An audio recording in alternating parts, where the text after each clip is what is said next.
I knew I had to take a stand. I knew I had to get out of that place.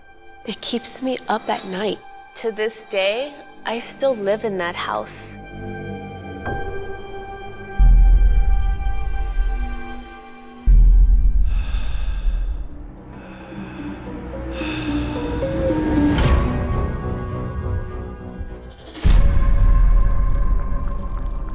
I started noticing that there was a guy that was jogging on our block. He started to stop in front of the house. I was like, maybe it's just a coincidence. I'm not gonna read too much into it. One night, I got up in the middle of the night to use the restroom, and I looked out the window, and there was just flashes of lights coming from the backyard, just flashing.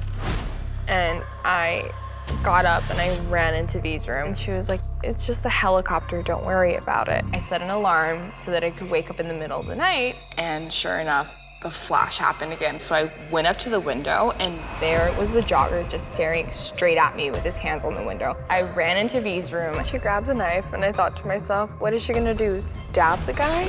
So she went back there, she was looking around. She was like looking for a while, and she comes back and she's like, Mariah, nobody is there.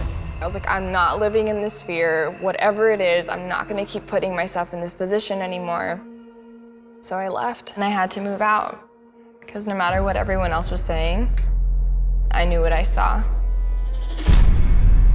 One time I was hanging out with my friends in the hills by my abuela's house, and we traveled up this dirt road in my truck. There were mannequin parts that looked like body parts strewn all over lawns. And as we're traveling, there were people coming out of their homes and watching us, staring us down like we weren't supposed to be there. But I didn't want to alarm anyone, so we kept going. And at the end of the trail, there was an abandoned house. We stopped, and as I approached the house, there was this big mosaic tile on the house that said, I kill it. But when I got into the house, there were glass just everywhere, all over the floor, shattered glass. And as I'm bending down to look at the glass, I heard a voice next to me, a man, and he said, they don't want you here. And I just booked it out. We got back down, and I told my grandmother this story, and she was like, no seas mentirosa. And I was like, Grandma, please, like, believe me. Every time I go back to my abuela's house, I still feel like those people are following me. I would sleepwalk. I was unlocking doors, going downstairs, turning on the oven, not being able to remember any of it. One night, I was sleeping on the couch. Woke up, felt like there was someone there. You hear these heavy boots enter the house.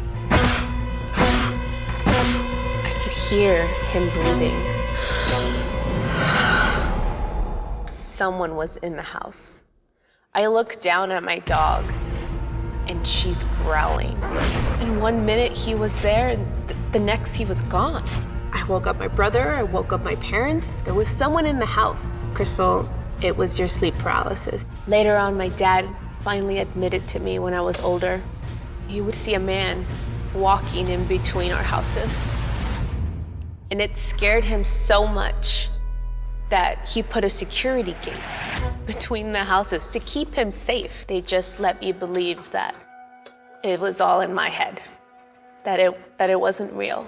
To this day, I still live in that house. I know someone's there. I know what I saw. This feeling of an invisible force watching me while I sleep. Where are you? Where are you? Show yourself! Come on! Do it! There you are.